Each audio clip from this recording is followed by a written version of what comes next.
హల్లెలూయా. దేవునికి మహిమ కలుగును గాక. ఆమేన్. ప్రభు అయిన యేసుక్రీస్తు నామములో మీకు అందరికీ వందనాలు. పరిశుద్ధ దినం, ఆరాధన దినం. దేవుణ్ణి ఆరాధించేవారు ఆత్మతో సత్యంతో ఆరాధింపవలనని దేవుని వాక్యం సెలవిచ్చిన రీతిగా మనల్ని మనం దేవునికి కనపరుచుకుందాం. దేవుడు చేసిన మేళ్ళను బట్టి దేవునికి కృతజ్ఞతలు, హృదయపూర్వకమైన దైవ ఆరాధన దేవునికి సమర్పిద్దాం. దేవుని సన్నిధి కలిసి దేవుణ్ణి ఆరాధిద్దాం. పాటల ద్వారా ఆరాధన ప్రారంభించుకుందాం. హల్లెలూయా, హల్లెలూయా. భజన చేయుచు భక్త పాలక ప్రస్తుతింతుని నామమును. భజన చేయుచు భక్త పాలక ప్రస్తుతింతుని నామమును. రుచినములకై జయమునిచ్చిన, రుచినములకై జయమునిచ్చిన విజయుడా నిన్ను వేడుకొందు, విజయుడా నిన్ను వేడుకొందు. భజన చేయుచు భక్త పాలక ప్రస్తుతింతుని నామమును. దివ్య పదవిని విరచి నీవు దీనుడవై పుట్టినావు. భవ్యమైన బోధలెన్నో, భవ్యమైన బోధలెన్నో బాగుగా ధర నేర్పినావు, బాగుగా ధర నేర్పినావు. భజన చేయుచు భక్త పాలక ప్రస్తుతింతుని నామమును. ఎంత ప్రేమ, ఎంత దయ, ఎంత కృప యేసయ్యా నీకు. ఇంతయని వర్ణింపనిలలో, ఇంతయని వర్ణింపనిలలో ఎవనికిది సాధ్యము కాదు, ఎవనికిది సాధ్యము కాదు. భజన చేయుచు భక్త పాలక ప్రస్తుతింతుని నామమును. హల్లెలూయా, హల్లెలూయా. చేతులెత్తేద్దాం. హల్లెలూయా. మరొక పాట ద్వారా స్వరమెత్తి దేవుణ్ణి మహిమపరుద్దాం. యెహోవా నా బలమా, యథార్థమైనది నీ మార్గం, పరిపూర్ణమైనది నీ మార్గం. యెహోవా నా శత్రువులు నన్ను చుట్టినను, నరకపు పాశములని కట్టినను. నా శత్రువులు నన్ను చుట్టినను, నరకపు పాశములని కట్టినను.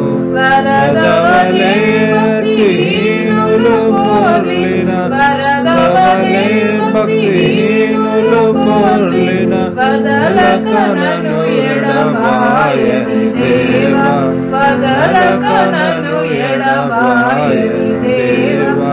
యెహోవా నా బలమా, యథార్థమైనది నీ మార్గం, పరిపూర్ణమైనది నీ మార్గం. నా దీపమును వెలిగించువాడు, నా చీకటిని వెలుగుగా చేయు. నా దీపమును వెలిగించువాడు, నా చీకటిని వెలుగుగా చేయు. జలరాశుల నుండి బలమైన చేతితో, జలరాశుల నుండి బలమైన చేతితో వెలుపల చేర్చిన బలమైన దేవా, వెలుపల చేర్చిన బలమైన దేవా. యెహోవా నా బలమా, యథార్థమైనది నీ మార్గం, పరిపూర్ణమైనది నీ మార్గం.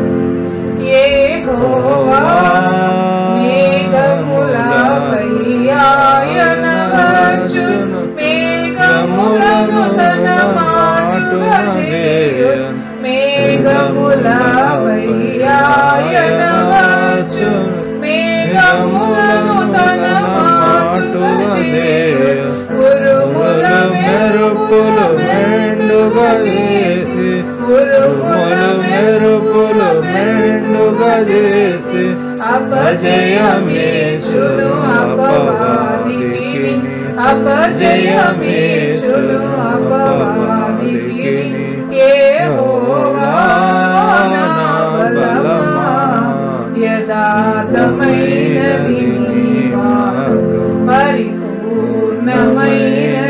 నీ మార్గం యెహోవా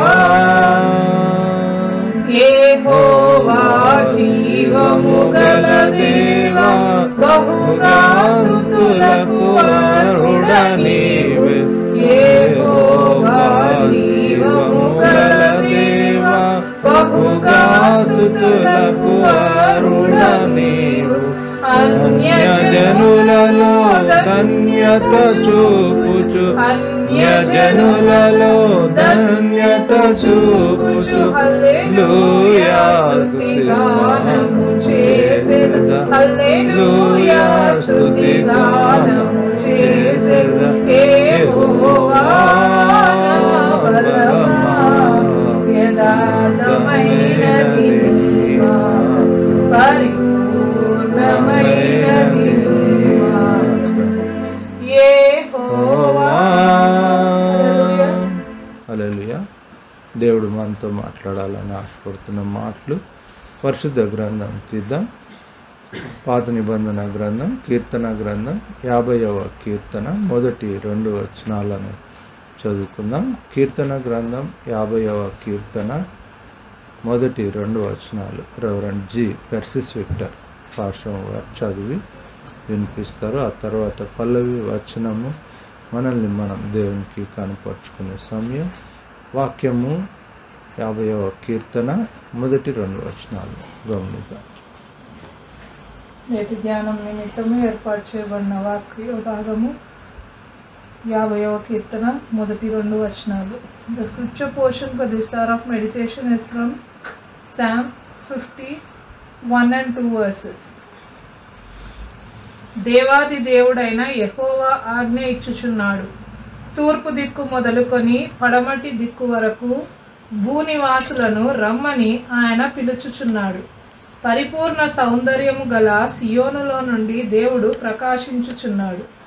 దేవుడు తన పరిశుద్ధ వాక్యంలోని ఆశీర్వాదంలోను దీవెనలను జ్ఞానమును మనకు అనుగ్రహించును గాక. ఆమేన్. ఆమేన్. ఆమేన్. తల్లోంచి కళ్ళు మూసుకుందాం. పల్లవి వచనంలో ఏకీభవిద్దాం. గడిచిన దైవ సన్నిధి నుంచి దైవ సన్నిధి వరకు దేవుడు చేసిన మేళ్లను బట్టి మనఃపూర్వకమైన కృతజ్ఞతాస్తుతులు చెల్లిద్దాం. దేవుని వాక్యము మనతో మాట్లాడలాగున వాక్యము జీవంగా హృదయంలో ముద్రింపబడినట్లు నువ్వు నాకు సహాయం చేయ ప్రభువా. అలా దేవుణ్ణి సమర్పిద్దాం. పల్లవి వచనం పాట పాడుతుండగా మనల్ని మనం దేవునికి కనపరుచుకుందాం. హృదయాలు మనస్సును దేవునికి సమర్పిద్దాం. హల్లెలూయా. నాతో మాట్లాడు ప్రభువా, నీవే మాట్లాడుమయ్యా. నాతో మాట్లాడు ప్రభువా, నీవే మాట్లాడుమయ్యా. నీవు పలికితే నాకు మేలయా, నీవు పలికితే నాకు మేలయా. దర్శనమే నాకు చాలయా, నీ దర్శనమే నాకు చాలయా. నాతో మాట్లాడు ప్రభువా, నీవే మాట్లాడుమయ్యా. నీ వాక్యమే స్వస్థత కలిగించేది, నా వేదనలో ఆదరణనిచ్చేది. నీ వాక్యమే స్వస్థత కలిగించేది, నా వేదనలో ఆదరణనిచ్చేది. నీవు పలికితే నాకు మేలయా, పలికితే నాకు నాకు మేలయా దర్శనమే నాకు చాలయా నీ దర్శనమే నాకు చాలయా నాతో మాట్లాడు ప్రభువా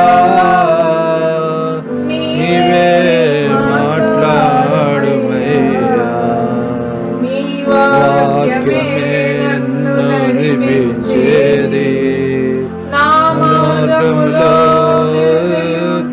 వెలుతురునిచ్చేది నీ వాక్యమే నన్ను నడిపించేది నా మార్గములో వెలుతురునిచ్చేది నీవు పలికితే నాకు మేలయా నీవు పలికితే నాకు మేలయా దర్శనమే నాకు చాలయా నీ దర్శనమే నాకు చాలయా నాతో మాట్లాడు ప్రభువా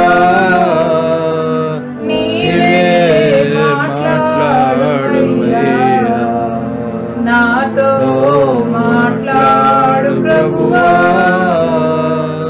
నీవే మాట్లాడుమయ్యా తండ్రి వందనాలు స్తుతులు స్తోత్రము మీరు చేసిన ప్రతి మేలు బట్టి వందనాలు నాయన నీ వాక్యం విత్తబడుచున్నగా ప్రభువా మేలు చేత మమ్మల్ని తృప్తిపరిచి దీవించి ఆశీర్వదించి దేవుడు అని నమ్ముచున్నాము ప్రభువా నాయన మీరు మాతో మాట్లాడాలనుకున్న మాటను నీ వాక్యం ద్వారా మాతో మాట్లాడండి జీవాహారమైన మా దేవుడు తండ్రి జీవాహారమును నీ వాక్యమును మాకు అనుగ్రహించండి ప్రభువా తండ్రి మాకు దాహమును ఆకలిని ప్రభువా నీ వాక్యం నందు తీర్చు దేవుడు అని నమ్ముచున్నాము నాయన ఆత్మీయ జీవాహారాలు మాకు అనుగ్రహించి నీ వాక్యమును బట్టి వందనాలు ప్రభువా నీ పరిశుద్ధాత్మ ప్రోక్షణ ప్రార్థనలో ఏకీభవిస్తున్న ప్రతి ఒక్క బిడ్డకు అనుగ్రహించండి ప్రభువా నీ సన్నిధి కాంతి మా అందరిపైన ఉదయింపచేయండి నాయన లోకం నాకు అయి ఉండటానికి మాకందరికీ సహాయం చేయండి నాయన తండ్రి నీ వెలుగులో నడవటానికి మాకు సహాయం చేయండి ప్రభువా నీ దాసుని మీ సేవ చాటును మరుగుపరచండి. మీ నోటి బూరగా వాడుకుని ప్రభువా తండ్రి వ్యర్థమైన వాటి నుండి మాలో ప్రతి ఒక్కరిని మీరు కాచి కాపాడు నాయన నాయన దుర్లోభం నాయన తండ్రి అనవసరమైన నాయన ఇక్కట్లో గురి చేసే ఆశలు ప్రభువాతను అందరికీ జయమును అనుగ్రహించండి మాటల్లో పడిపోయే దోషులం అవటానికి వీళ్ళు సహాయం చేయండి మమ్మల్ని బట్టి ప్రభువాతని మా మాటలను బట్టి మా ప్రవర్తనను బట్టి మా ఆలోచనలు బట్టి ప్రభా మాలో ఎంతమంది నీ సన్నిధిలో దోషులుగా ఉన్నాము మమ్మల్ని క్షమించి మమ్మల్ని నాయన దరి చేర్చుము తండ్రి క్షమించుము నాయన మమ్మల్ని ప్రేమిస్తున్న దేవుడు తండ్రి న్యాయం చేయని దేవుడు ఉన్నావు తండ్రి నాయన మేము మొరపెట్టుచున్న సమస్తమును నాయన నీవు గమనిస్తున్నావు మా మూలుగులు ఎరిగిన దేవుడు తండ్రి నీ సేవకులు కృప చూపించండి మీ సేవకులు నిజంగా నీ సేవ చేయించిన నీ సేవకులు కుటుంబాలను నీవు కనికరించండి ప్రభువా తండ్రి నాయన తండ్రి ప్రతి అవసరత తీర్చి దేవుడు అయినందుకు వందనాలు ప్రభువా కృపగల దేవుడు అని నమ్ముచు వారం అంతట్లోనే కృప చూపించండి ఎండాకాలము నాయన తండ్రి మీరు కాచి కాపాడిన రీతిని బట్టి వందనాలు ప్రభువా తండ్రి ప్రతి విషయంని దయగల హస్తాలకు అప్పగిస్తే నాయన ప్రార్థనలో ఏకీభవిస్తున్న ప్రతి ఒక్క బిడ్డ అవసరతను తీర్చి దేవుడు అని నమ్ముచున్నాను ఎస్ఎస్సి రిజల్ట్స్ కానీ సిబిఎస్ఈ రిజల్ట్స్ కానీ ప్రొవైడ్ చేయనిచ్చినందుకు వందనాలు నాయన కృప చూపించినందుకు వందనాలు ఏ బిడ్డలైతే ప్రభుని ఆదరణ కొరకు చూస్తున్నారో నాయన మొరపెట్టుకొంచున్నారో వారిని రక్షించండి ప్రభువా జయము మీరు అనుగ్రహించి దేవుడు నాయన తండ్రి ఎగ్జామ్స్ కాంపిటేటివ్ ఎగ్జామ్స్ ప్రిపేర్ అవుతున్న బిడ్డలను జ్ఞాపకం చేస్తున్నాను ఉద్యోగ రీత్యా ప్రార్థిస్తున్న బిడ్డలను జ్ఞాపకం చేసుకున్నాను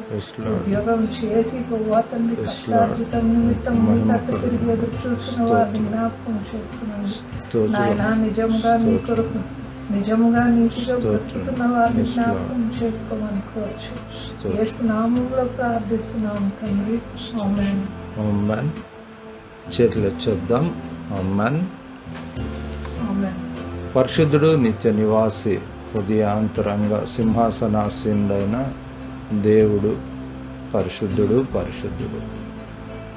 అట్టి గొప్ప దేవుడు ఈ పరిశుద్ధ దినం, ఆరాధనా దినం దేవుణ్ణి సమీపించటానికి, ఆత్మతో సత్యంతో సమీపించటానికి దేవుడు మనకు కృపనిచ్చాడు. అందును బట్టి మరొకసారి కృతజ్ఞతలు. 50వ కీర్తనలోని మహాదేవుడు, దేవాతి దేవుడు అన్న మాట గమనిస్తే ఈ అధ్యాయంలో చాలా మంచి విషయాలు దేవుడు మనతో మాట్లాడుతూ ఉన్నాడు. దేవుడు నాతో మాట్లాడిన మాటలు మీతో పంచుకోవాలన్న ఈ యొక్క వాక్యోపదేశం, దేవుని వాక్యం, దేవుడు మాట్లాడుతున్న మాటలు కనుక దేవుని మహాసన్నిధి మనల్ని తన కృప బాహుల్యంలో ముద్రించి బలపరచాలి. అట్టి ఈ కృప దేవుడు మనకు అనుగ్రహించునుగాక. దేవుని వాక్యము జీవం కనుక ఈ జీవంలో ముద్రింపబడటానికి చాలా మనము ఆశ కలిగి, తృష్ణ కలిగి దేవుణ్ణి సమీపించాలి. ఈ సమయం దేవాతి దేవుడైన యెహోవా ఇక్కడ మనం గమనించాలి. గొప్ప దేవుడు, జీవం కలిగిన దేవుడు, దేవుని మహా యొక్క పరిశుద్ధ దేవుని యొక్క ఆ యొక్క దైవ సన్నిధి. ఈ పరిశుద్ధ దినం ఆయన పిలుస్తూ ఉన్నాడు. ఎవరిని పిలుస్తూ ఉన్నాడు అంటే భూ నివాసులను పిలుస్తూ ఉన్నాడు.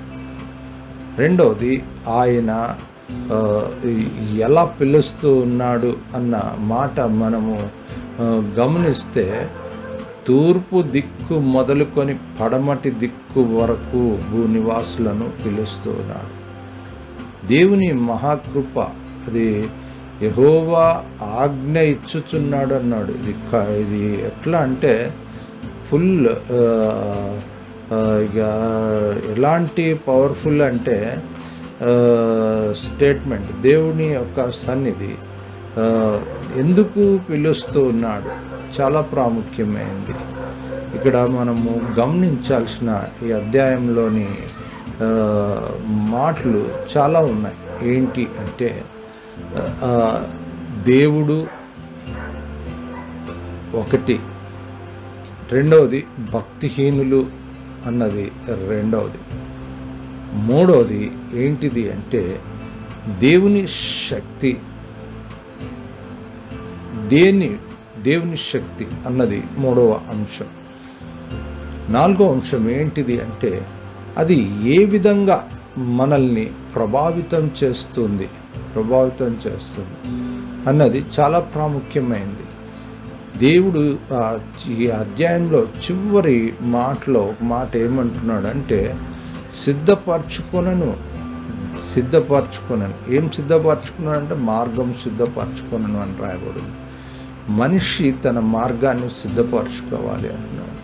ఇందులో దేవుడు అన్నప్పుడు ఏ ఏ అంశాలు ఇక్కడ మనకు తెలియచేయబడుతున్నాయంటే స్తుతి, రక్షణ, మహిమ అనే మాటలు తెలియచేయబడుతూ ఉన్నాయి. ఇవి ఎందుకు తెలియచేయబడుతున్నాయంటే దేవుడు వేంచేయుచున్నాడు అన్నాడు, దేవుడు ప్రకాశించుచున్నాడు అంటున్నాడు, సియోన్లో నుంచి ప్రకాశించుచున్నాడు. ఎందుకు అంటే దేవుడు తన యొక్క మహిమను ఇక్కడ మనం గమనించాల్సిన విషయం, మహిమను తన్ను స్తుతించే బిడ్డలకు రక్షణ కొరకు అన్న మాట కూడా ఇక్కడ మనము గ్రహించాలి. కనుక ఇక్కడ భక్తిహీనులు అన్న మాట కూడా చెప్పబడుతుంది. కానీ దిద్దుబాటు అన్నది ఎవరైతే కలిగి ఉన్నామో, ఈ దిద్దుబాటు అన్న మాట మనము గమనిస్తే గాన దేని మీద ప్రభావం చూపించాలి. దిద్దుబాటు అన్నది దేని మీద ప్రభావం, దేవుని ప్రభావం కూడా దేని మీద కనబడుతుంది అన్నది కూడా చాలా ప్రాముఖ్యంగా తెలియచేయబడ్డది. నోరు, నాలుక, సాంగత్యము, ఏకీభవించే విషయాలు, కొండెములు అనే 4 మాటలలో ఈ దిద్దుబాటు అనేది చాలా ప్రాముఖ్యమైనది. రెండవది ఏంటంటే వాటి మీద దేవుని యొక్క ప్రభావము చాలా ఆనుకుంటుంది, లేకుంటే దాని మీద నిలుస్తుంది అన్నది చాలా ఖచ్చితంగా మనము గ్రహించగలిగితే మేలు. ఇక్కడ మనం గమనిస్తున్న మాటలు భక్తిహీనులు అన్న మాట మనం గాన గమనిస్తే దేవుణ్ణి మరచువారులారా అన్నాడు. అంటే దేవుడు ఉన్నాడు అన్న గ్రహింపు లేని జీవితాన్నే భక్తిహీనత మనము గమనిస్తున్నాం. కనుక ఈ భక్తిహీనత, దేవుణ్ణి మరచువారులారా, ఆపత్కాలము అన్న 3 మాటలలో దేవుడు ఏ విధంగా మనల్ని హెచ్చరిస్తూ ఉన్నాడు. 21వ వచనాన్ని మనం గాన గమనిస్తే గన ఈ అధ్యాయంలోని ఆ మాట మనల్ని ఒకసారి గమనిద్దాం. ఇట్టి పనులు నీవు చేసి నేను మౌనినై ఉంటిని, అందుకు నేను కేవలము నీ వంటి వాడవని నీవు అనుకొంటివి. ఇక్కడ మనం గమనించాలి, దేవుడు మనం ఏం చేసినా అంటే దేవుణ్ణి మరచువారులారా అన్నప్పుడు దేవుణ్ణి మర్చిపోయి జీవిస్తున్నా, లేకుంటే దేవుడే ప్రస్తావన లేకుండా జీవిస్తున్నవారు, వారిని ఏమన్నారంటే భక్తిహీనులు అన్నారు. ఆ భక్తిహీనులు అన్నారు. లేదంటే 3వ మాట కూడా చెప్పాం మనం, ఏంటిది అంటే ఆపత్కాలము అన్న మాట మనం గాన గమనిస్తే భయంకరమైంది. అంటే దేవుని కలిగి ఉండటం, లేకపోవటం, ఈ 2 సబ్జెక్ట్స్ ఎప్పుడు దాని యొక్క ప్రభావాన్ని చూపుతాయి అన్నప్పుడు అంటే కాలం మీద చూపుతాయి. అది కాలము బాగున్నంత వరకు ఇద్దరికీ ఏమీ అనిపించదు. భక్తి కలిగిన వాళ్ళకి ఏమనిపించదు, భక్తి లేని వాళ్ళకి కూడా ఏమనిపించదు. కాలము దాని ప్రభావాన్ని చూపిస్తున్నప్పుడు భక్తి కలిగిన వాడు దేవుని యొక్క, అందుకనే దేవుడు అన్న మాటలో స్తుతి, రక్షణ, మహిమ అన్న అంశాన్ని చూస్తున్నాం. ఈ కాలం మీద పరిస్థితుల ప్రభావం కానీ, లోకం యొక్క ప్రభావము కానీ, లేకుంటే లోకం మీద కాలం యొక్క ప్రభావం కానీ పడ్డప్పుడు ఏర్పడే ఆ వ్యత్యాసాలు, అంటే పరిస్థితులు, మనుషులు ఏ విధంగా చేంజ్ అవుతారు, మార్పు పొందుతున్నారు. ఇక్కడ మనము గమనిస్తే దైవ సంబంధమైనది రూపాంతరం పొందుతున్నాం. మరి భక్తిహీనులు ఏ విధంగా రూపాంతరం చెందుతున్నారు అన్న మాట మనం గాన గమనిస్తే గాన ఒక మాట దేవుడు చెప్తున్నాడు. అసలు భక్తిహీనులకు ఏమంటున్నాడు అంటే, నువ్వు నీ నోట్తో ఎందుకు వంచిస్తున్నావు, మొదటి మాట. రెండో మాట ఏంటంటే నీకేం పని అంటున్నాడు భక్తిహీనులకు. ఎందుకు ఈ మాట డైరెక్ట్గా చెప్తున్నాడంటే ఆ 16వ వచనాన్ని చూద్దాం. అక్కడ రాసిన ఆ మాటలలో దేవుడు స్పష్టంగా చెప్తున్నాడు, భక్తిహీనులతో దేవుడు ఇట్లు సెలవిచ్చుచున్నాడు, నా కట్టడలు వివరించుటకు నీకేమి పని. మొదటిది నీకేం పని అన్న మాట.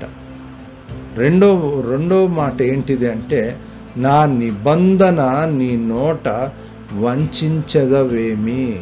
అంటే దేవుని యొక్క మాటలు, నిబంధన అంటే పరిశుద్ధ గ్రంథమును నువ్వు వంచిస్తున్నావు ఎందుకు అని ప్రశ్నిస్తున్నాడు.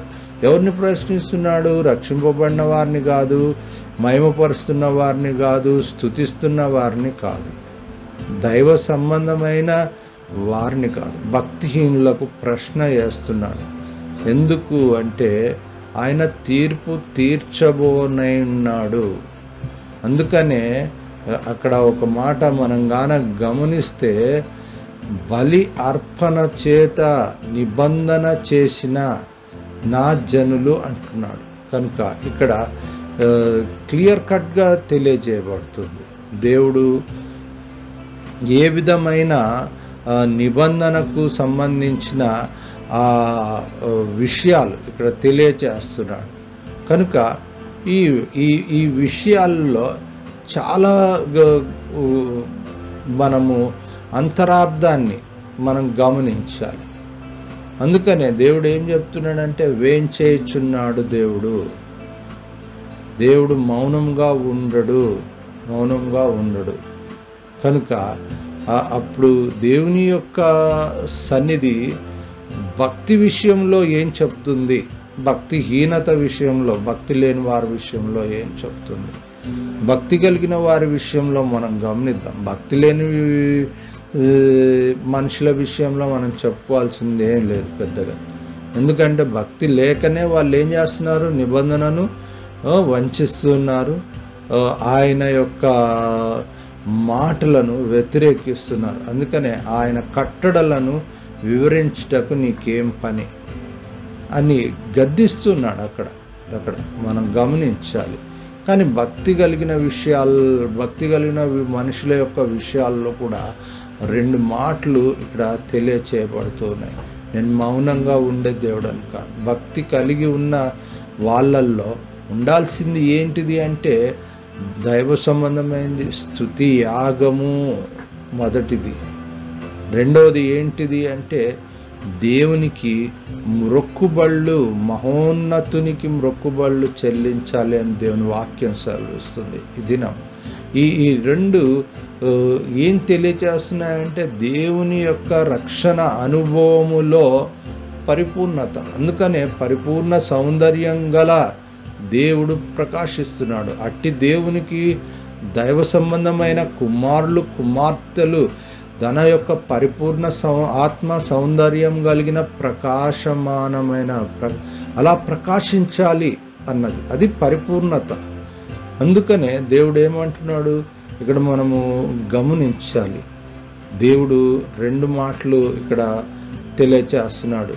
నీ బలులు, అక్కడ రాసిన మాట మనము 8వ వచనంలోని మాట మనం గాన గమనిస్తే గాన, నీ బలుల విషయమై నేను నిన్ను గద్దించటలేదు, నీ దహన బలులు నిత్యము నా ఎదుట కనబడుచున్నాయి. ఇవి భక్తి కలిగిన వారి విషయంలో. ఇంకా 3వ విషయం కూడా చెప్తున్నాడు. ఏంటి అంటే నీ ఇంట నుండి కోడెనైనను మందలో నుండి పొట్టేలనైనను నేను తీసుకొనను. అక్కడ రాస్తున్న ఆ మాట మనం కానీ గమనిస్తే దేవుడు ఏమంటున్నాడు అంటే తన యొక్క దైవ సంబంధమైన కుమారులలో ఒక ప్రశ్న వేస్తున్నాడు. ఏంటిది? వృషభముల మాంసము నేను తిందునా, పొట్టేళ్ల రక్తము త్రాగుదునా అంటున్నాడు. భక్తిహీనులు ఏం చేస్తున్నారు? భక్తిహీనత అనేది తెలియజేయబడుతున్నది. దాని జవాబు ఇది జవాబుగా తీసుకుంటే ఏం ప్రశ్నిస్తుందంటే బలి ఇచ్చి మనము ఇప్పుడు అక్కడికి మనము భక్తిని నెరవేర్చినట్టుగా మనం గమనిస్తున్నాం. కాదు, దేవుడే ప్రశ్నిస్తున్నాడు. 13వ వచనంలో ఈ మాట తెలియచేస్తున్నాడు. ఏం ఆ మాట అంటే వృషభముల మాంసం నేను తిందునా, పొట్టేళ్ల రక్తం త్రాగుదునా అంటున్నాడు. కానీ ఇక్కడ నువ్వు చేయాల్సింది ఏంది? భక్తిహీనత చేయకపోతే భక్తిహీనత, చేస్తే దేవుని యొక్క నడిపింపు. ఏం చేయాలి అంటే 14వ వచనంలోని దేవుని మాట, దేవునికి స్తుతియాగము చేయుము, మహోన్నతునికి నీ మొక్కుబళ్ళు చెల్లించుము. మళ్ళీ 2వ సబ్జెక్ట్ కూడా అక్కడ చెప్తున్నాడు. ఆపత్కాలము అన్నది చూసాం. ఏంటిది? భక్తిహీనత, దేవుని మరచువారు, ఆపత్కాలం అంటే దేవుడు కాలము అన్నది ఎదురు తిరిగినప్పుడు భక్తి కలిగిన వారికి దేవుడు ఏం చెప్తున్నాడు? భక్తిహీనులకు మటుకు చెప్పేది మనం తెలుసుకోవాల్సిన పనిలే. భక్తి కలిగిన బిడ్డలకు ఆపత్కాలం అందు, అక్కడ 15వ వచనం మనం గమనిద్దాం. రాస్తున్న మాటను గమనిస్తే, ఆపత్కాలమున నీవు నన్ను గురించి మొరపెట్టుము, నేను నిన్ను విడిపించెదను, నీవు నన్ను మహిమపరచెదవు. కాలం ఎదురు తిరిగిన కాలం సాఫీగా వెళ్తున్నాను. దేవుని యందు భయభక్తులు కలిగిన జీవితం, దేవుణ్ణి స్తుతించి స్తుతి యాగము చేసే, మహోన్నతునికి మొక్కుబళ్ళు చెల్లించే జీవితము ఎలా ఉంటుందంట? దేవుని చేత విడిపింపబడినదిగా, దేవుణ్ణి మహిమపరిచేదిగా ఉంటుంది. కనుక దేవుడు ఏం సెలవిస్తూ ఉన్నాడంటే ఆయన తెలియచేస్తున్నాడు, ఆయన వేంచేయుచున్నాడు అంటున్నాడు. కనుక మనము మన యొక్క దేవుని శక్తిని, అవి దేని మీద ఆధారపడుతూ ఉన్నాయి అన్న ఒక 4 మాటలు చూసుకొని దేవుని వాక్యాన్ని ముగించుకుందాం. మొదటిది నోరు, 2 నాలుక, మూడు సాంగత్యము, అవి ఏకీభవించటము అన్న విషయము ఏమిటితో ఏకీభవిస్తుంది అన్న మాట. చివరిగా 5వ మాట ఏంటిదంటే కొండెములు చెప్పుట అన్న మాట కూడా దేవుడు తెలియచేస్తున్నాడు. దేవునికి ఇష్టం లేనివి, భక్తిహీనులు చేసేటివి, దేవుని యందు భయభక్తులు కలిగిన బిడ్డలు. దేవుని భయభక్తులు కలిగిన బిడ్డలు అంటే దాని అర్థం ఏంటి అంటే దేవుని స్తుతించే బిడ్డలు, దేవుని రక్షణలో కొనసాగుతున్న బిడ్డలు, దేవునికి స్తుతియాగం చేసే బిడ్డలు, దేవునికి మొక్కుబళ్ళు చేసే బిడ్డలు, దేవుణ్ణి మహిమపరిచే బిడ్డలు, దేవుణ్ణి స్తుతించే బిడ్డలు చేయకూడని ఆ పనులను చెప్తున్నాడు. ఏంటి ఆ పనులు అంటే నీటి అక్కడ రాస్తున్న మాటలు.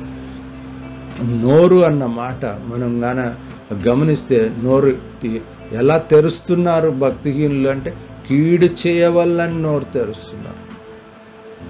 మరి వారు నాలుక ఎందుకొరకు ఉపయోగిస్తున్నారంటే కపటమైన మాటలు పలకటానికి ఉపయోగిస్తున్నారు.